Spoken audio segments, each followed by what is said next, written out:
So thank you for staying till late in the day. It's great to be in Paris. Thank you for the invitation. It was great to see Cardinal Lemoine metro station just a few blocks away. It's always good to reconnect. So the typical way environmental economists think about pollution policy is the stylized example is we're out there measuring the social cost of something, and we've seen a lot of presentations on the social cost of carbon. We then pass that social cost on to the regulator, and the regulator then implements that into policy through an emission tax or cap and trade, something market-based ideally. Firms then measure their own marginal abatement cost against that policy that's been enacted, and they determine emission reductions. The idea behind doing it this way is that firms know something about their marginal abatement cost, the regulator doesn't. If there weren't that asymmetric information, we could just tell them what to do, but there is that asymmetric information in practice. It seems significant, and so we structure a policy in this fashion. The problem is that in some applications, we don't know a lot about social cost, and climate, I would argue, is one of those. And we tried to get at it in a few different ways. So some of Bill's work from 30-odd years ago is comparing hotter and colder places to compare outcomes across them. Econometric issues with that. I mean, none of us think it's perfect, but it's one thing you might try to do with data.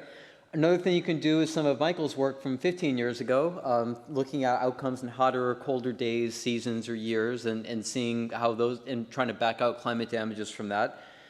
But we get, not only are none of these exactly what we want, but we also get lots of different answers and use lots of different damage functions, which also leads some to question whether we have any empirical justification for the damage functions behind climate models.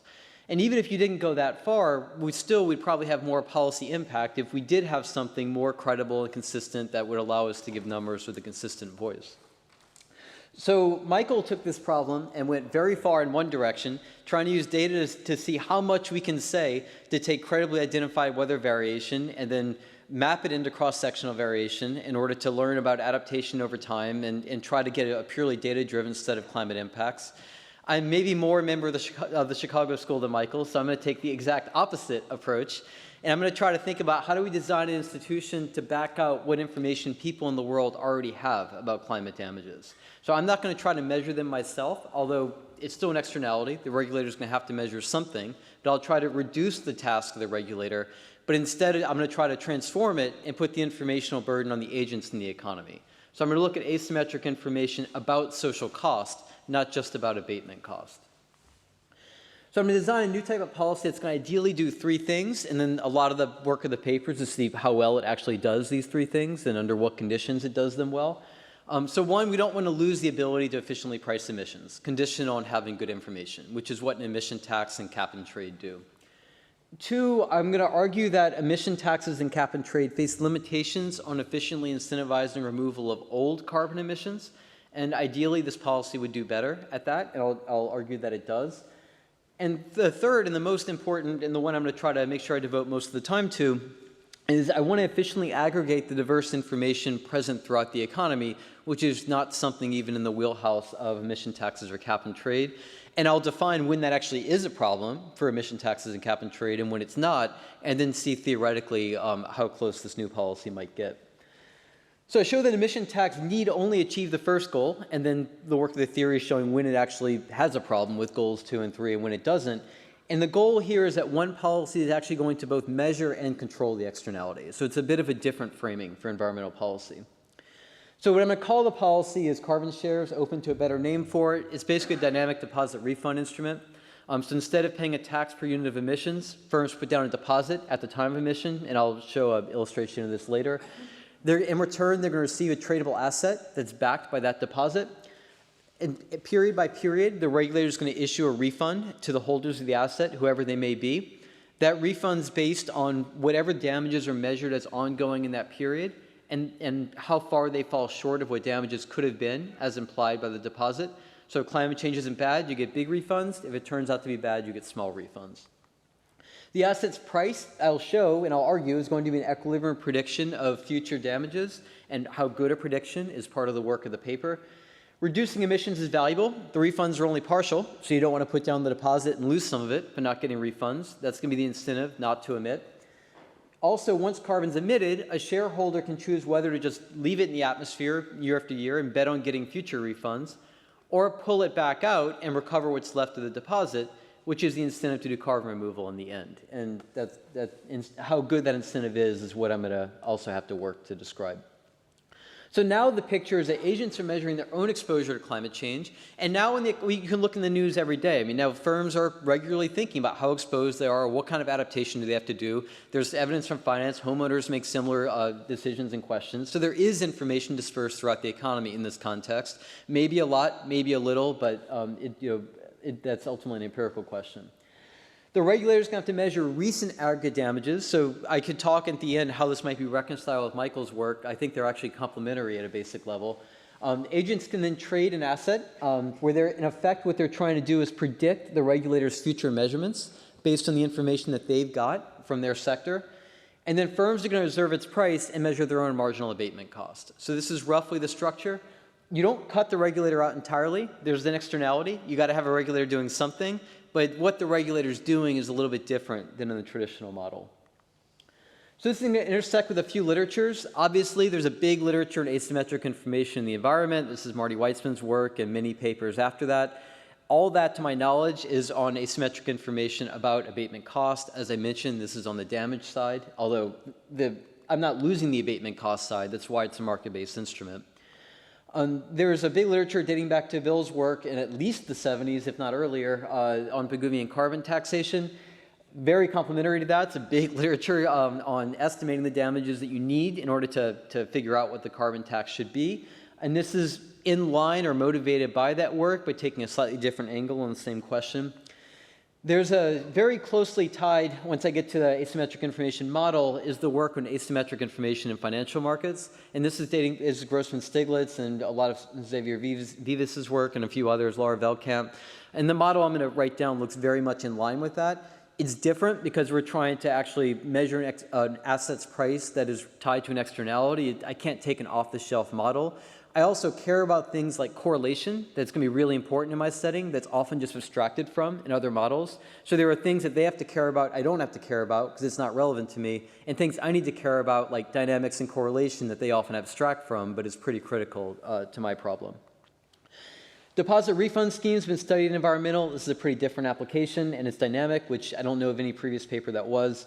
And there's a big literature, not mostly from the pure econ side, on eventually needing negative emissions to deal with climate change. This is related insofar as ultimately this is tied to how you actually might incentivize those negative emissions, which very few of those papers think about. So the proposed policy could be relevant to other environmental problems or other commons problems.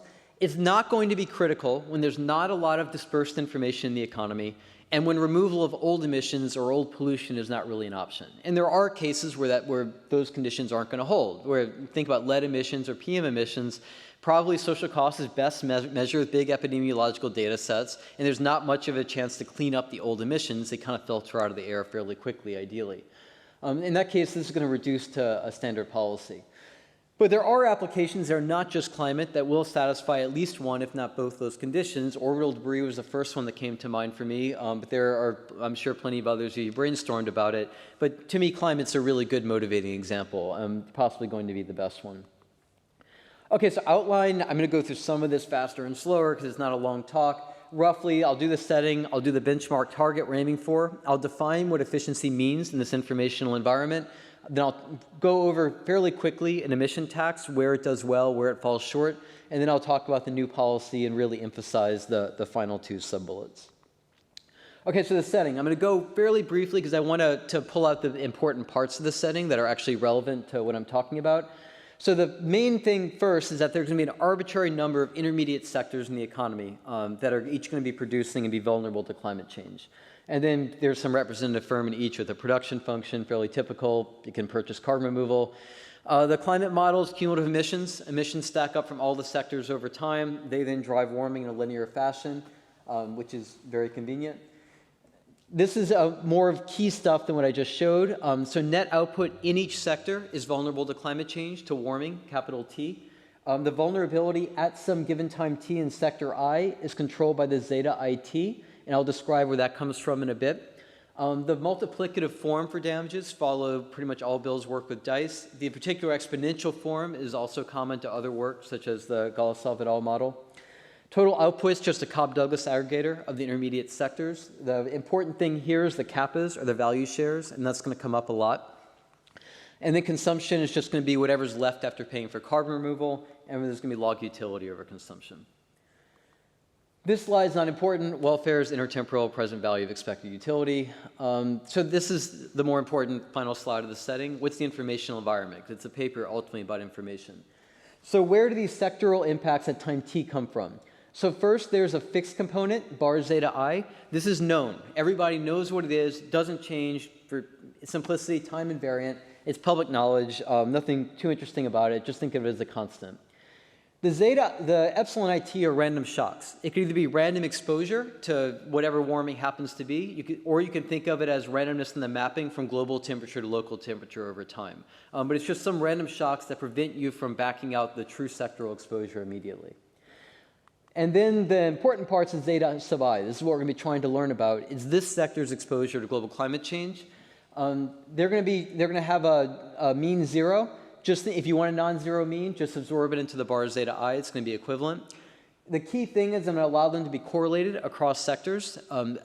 You could argue for independence. I think that's not the most likely situation. I think allowing for correlation is pretty critical here, and that correlation is going to turn out to be pretty important in what I'm going to be analyzing later. The target, what we'd like to know, is the weighted average of the zeta i's, where they're weighted by kappa sub I, the value share of production. So you basically want the overall effect of climate change, which is the composition of the effect per sector times the importance of that sector in final good production. What the regulator measures in each period is a zeta tilde sub t, which is the aggregate signal it's going to back out from sort of final good production. So it can see the composition of all the time t sectoral impacts plus some measurement error, which I'm going to allow that to always be 0. So I'm not going to require that to be there. But there is an argument that the regulator has coarser information than the agents in even all the sectors added together will. So whatever the difficulty is in measuring aggregate data, you can throw in there in the variance of this random noise it's only part of the regulator's public signal. But I allow that variance to be 0. This isn't critical to anything I'll be doing. So the regulator is going to measure this, report this to the rest of the economy, and then do stuff with it in a way that I'll talk about. And it'll update its beliefs based on that. So the timing within a period, firms are going to observe their own sectoral shocks. They're going to make emission decisions. The regulator is going to observe and report the zeta tilde, the public signal. And then I'll describe and I'll get to policy, how policy fits into that timing. So the benchmark, what we're aiming for. So I'll first do welfare maximizing, and then I'll describe what informationally efficient means in this context in 2 slides. So first, a bit of notation. I'm going to use hats to indicate the benchmark. I'm going to use tildes to indicate what the emission tax wielding regulator does. And I'll use breve superscripts to indicate the new policy I propose. So the mu is the posterior estimate of this weighted average of the sectoral impacts. So it's our best posterior mean for the thing that we actually want to know about. So mu hat is the best possible, the informationally efficient posterior mean, which I'll define in the next slide.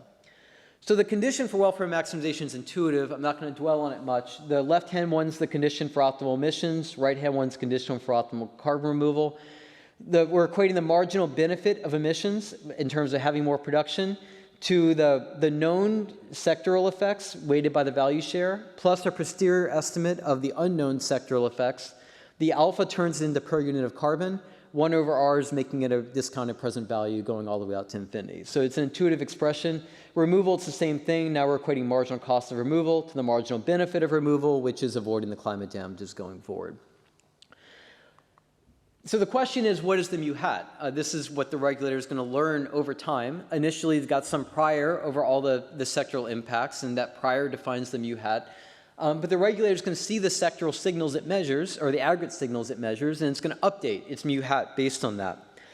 So it turns out, if you work through the Bayesian updating, that you get this thing for the posterior, and it's got some nice intuition behind it. So the first line, if sectors are independent of each other, you only get the first line. You don't have the second line. And that first line has this piece, which is the perfectly measured version of the aggregate signal. So omega squared was the measurement error in the aggregate signal. So with the informationally efficient beliefs that if everything's independent, don't actually need anything more than the aggregate signal, assuming it was perfectly measured. However, if there is correlation, then they actually need the disaggregated sectoral signals. You want to know what happens in each sector. You can't just reduce everything to the aggregate signal the regulator can see, even if the regulator can measure it perfectly. And what's the intuition? It's all about the correlation, the capital gamma. And so the reason why that pops up is imagine that there are a bunch of sectors that have a very small weight in final good production. So they have very small kappas. Those sectors don't matter much for the aggregate signal. They get washed out by everything else. But when there's positive correlation, they're still pretty informative about what's going on in the rest of the economy. So the informationally efficient updating uses that information directly to learn about the other sectors, whereas a regulator who only sees the aggregate signal can't use that information very well because it's washed out by the signals, by the other sectors that dominate that signal. As correlation goes to 1, you don't even use the aggregate signal anymore. All you use are the disaggregated signals, and then you're kind of up a creek if you can't see them. So foreshadowing, the two things that are going to be critical are you want no measurement error. That way you can use the best aggregate signal. And correlation is going to mean you want the disaggregated signals. Neither of these things are things the regulator can do. These are going to be hindrances to the emission tax. And they're both pretty plausible in reality, if not even highly likely. Okay, so the emission tax. So again, going fairly quickly over the intuitive stuff, what is the optimal tax? You can derive it. It's the exact same expression we had before, normalized by the numeraire from time zero consumption. The mu tilde is the regulator's posterior over the weighted average damages that we care about. So the question is, what is mu tilde? So first, as you should expect, if the regulator could observe all the signals, so I should back up. When I defined informational efficiency, I didn't assume that you knew the truth. Informational efficiency meant you could see all the information in the economy in every period and update from that. So if the regulator could also do that, then the mu tilde would equal mu hat. All the posteriors would be the same, the informationally efficient and the regulators. The tax would work fine. It would internalize the externality, as we would expect. I'm going to show two types of losses when the regulator doesn't have that sort of omniscience, though. So one is I'm going to show there's an inability to use the information properly, and this can be tied to carbon removal. And second, I'm going to show inefficiencies in observing information, and I'll describe the conditions under which that happens and doesn't happen. So first, inefficiencies in using information. So this technological progress or learning can make negative emissions optimal eventually, even if they're not optimal to begin with. An emission tax, strictly speaking, and this can be a straw man for a second, but a straight emission tax could never get negative emissions, because once you zeroed out all emissions, nobody's paying a tax anymore, so nobody has an incentive to do anything beyond that, unless you paired it with a subsidy. If you allowed an emission tax to be okay, so if an emission tax can be revenue positive or need only be revenue neutral, revenue positive in a dynamic sense, meaning that you can raise revenue in past periods and spend it in the current period, in that case, technological progress isn't going to be a problem. So it's like taking tax revenue, storing it in a lockbox, and then using money from the lockbox to pay for carbon removal in the future. In that case, what technological progress does is the optimal tax is going to be constant if you don't learn about damages, because abatement cost didn't show up in the tax formula. So if tech progress makes negative emissions optimal, you collected what you want to spend on them, and you can always get all the negative emissions you would want because you've collected the tax from at the time of emission, so you'd be fine. Where you have a problem is if you want negative emissions because you learn damages are bad, then the optimal tax jumps up really high. So now you might be getting negative emissions only because your willingness to pay went up, but you didn't collect a lot at the time of emission because you didn't think damages were that bad. So now you can't fund removal of all carbon. The constraint may or may not be binding, depending on how much carbon you want to remove. The constraint's more likely to bind the worse the information was, like the more harmful you think damages are, or to the extent that that bad news is paired with good news about technology, making you want to buy a lot of carbon removal.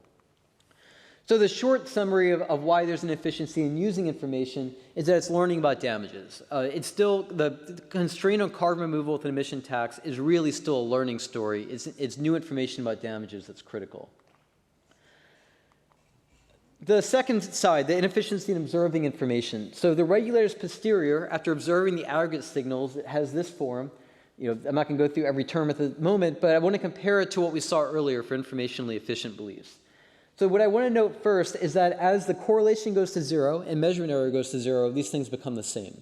So the regulator is informationally efficient if they can measure perfectly and everything's independent across sectors. However, in reality, there's at least going to be positive correlation, if not also measurement error. Positive correlation is something good for informational efficiency because it's information, like you actually use it to learn more.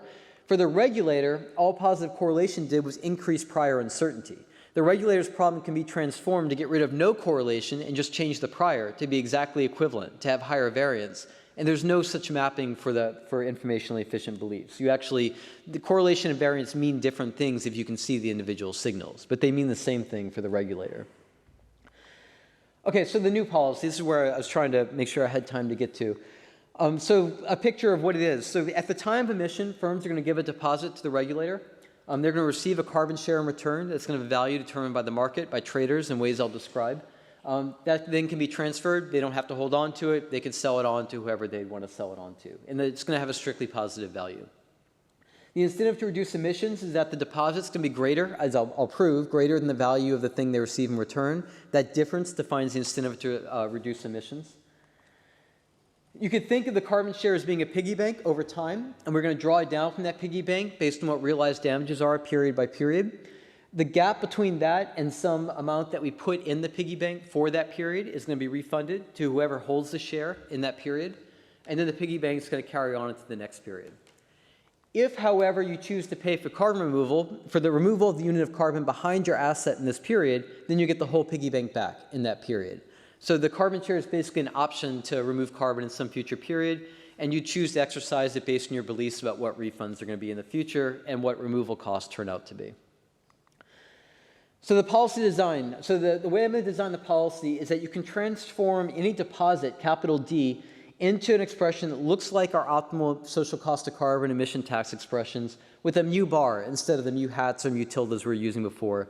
So any deposit can be mapped into some belief about damages. So what damages were going to be per period. If that mu bar is mu tilde, that deposit just is what was the optimal emission tax in the old setting. The damage charges are going to have two pieces. So one is that they're going to be the minimum of whatever realized damages are. So if those are small, they just directly determine the damage charge in a given period and therefore the refund, as I'll show in a second. Or they're capped by this mu bar, by the per period funded, by the funded per period damages as implied by the deposit. So you can't take more out than you had ultimately put in for the deposit, but you can take less out if damages end up being small.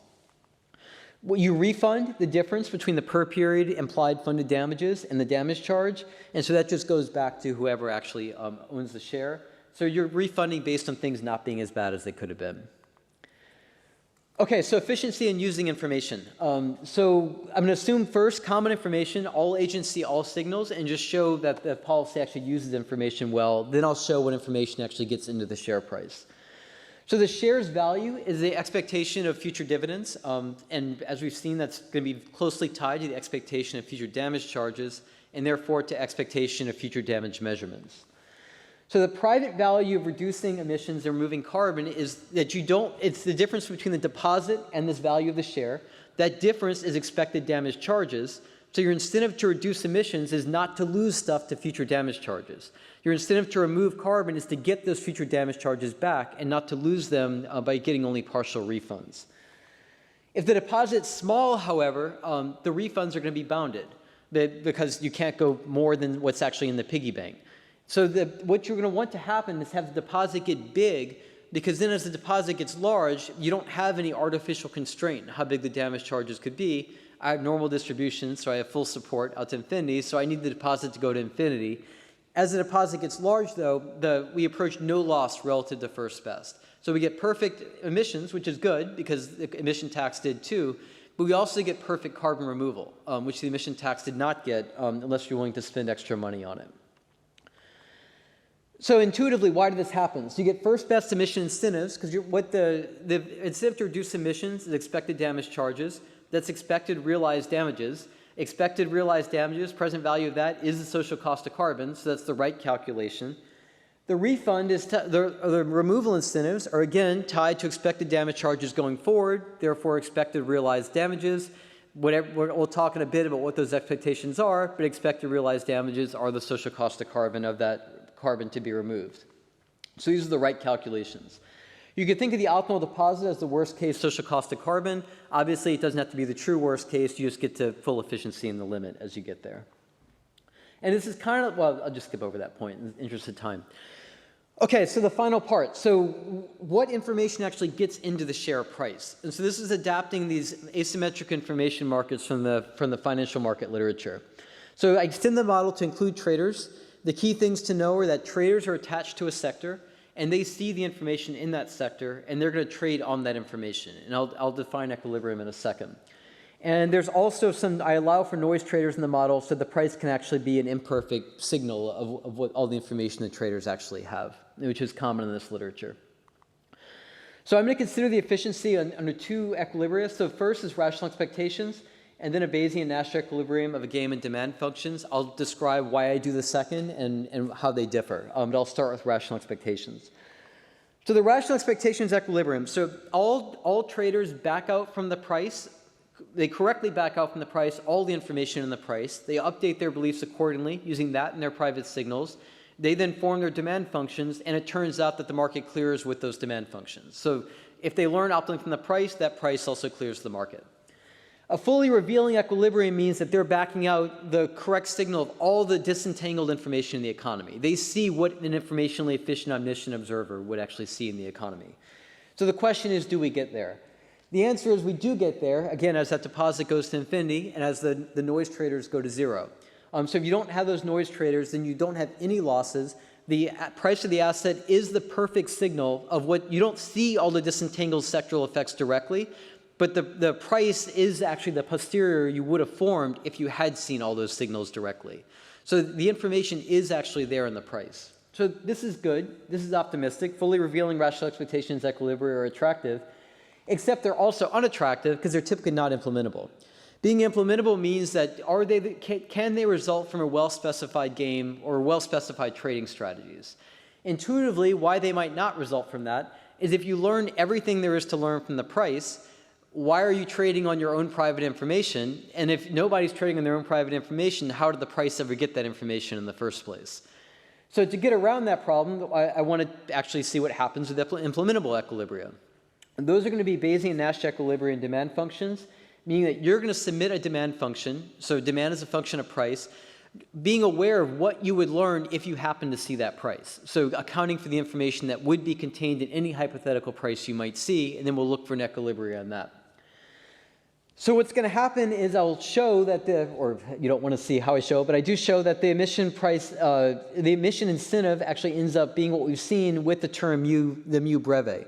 The mu breve is your posterior after observing your private information and the market clearing asset price. So what a trader is going to observe, well, what traders are going to know going into the following period after they see the public signal and the asset price.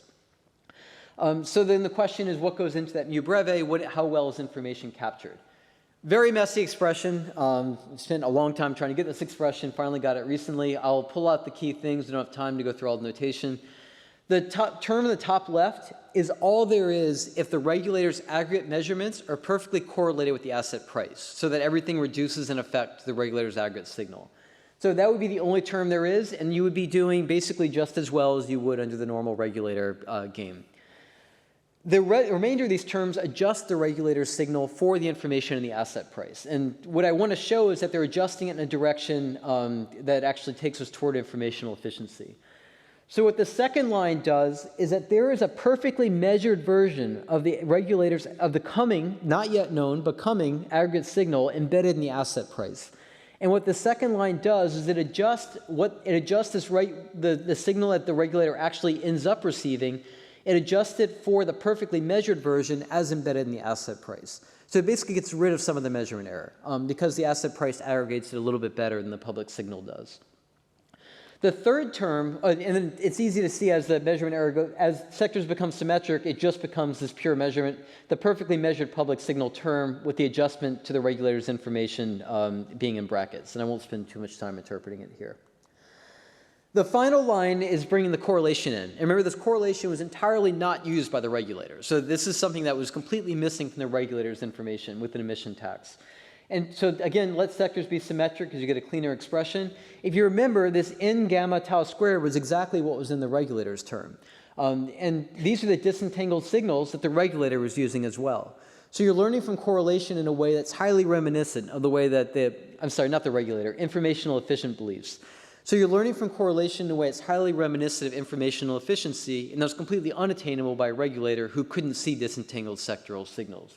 So again, this is encouraging. You're not at fully revealing equilibrium, but you're going in that direction, although for reasons of trading incentives, you can't get there entirely, and trading noise would be another hurdle to that as well.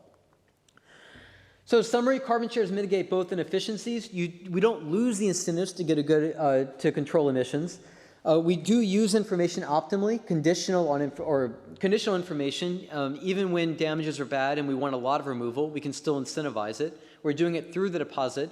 Here we can, and with an emission tax, if you raise the tax, you can earn more revenue that can fund later removal, but you're distorting emissions. Here, raising the deposit improves both dimensions at one time. There's no tension anymore. You aggregate dispersed information about damages, which also means that you observe information better than we do with an emission tax, and you can even attain efficiency in some equilibrium. Do they require too much information? And I'll finish here. So emission taxation requires a regulator to project marginal damage in every future state of the world over every future period. Here you just have to measure realized damages period by period. It's a small piece of what you had to know anyway. It's a more conventional exercise, and it could be kind of institutionalized, like we do with inflation and unemployment and various economic measures. Carbon shares do require traders to form their own estimates. This is a common task anyway, and they already have to project future emission taxes to make capital investment, so it's not a foreign task to them either. So I'll conclude there. Last thing I'll say is I'm studying incentives to collect new information. Historically, the government does that for climate change. This kind of market would give the private sector more of an incentive than it has now, and I'll try to formally show how much it might be, because there are theoretical cases where those incentives vanish in these models, but I don't think that's happening here. So happy to take questions. Thank you for your interest. Thank you, Derek.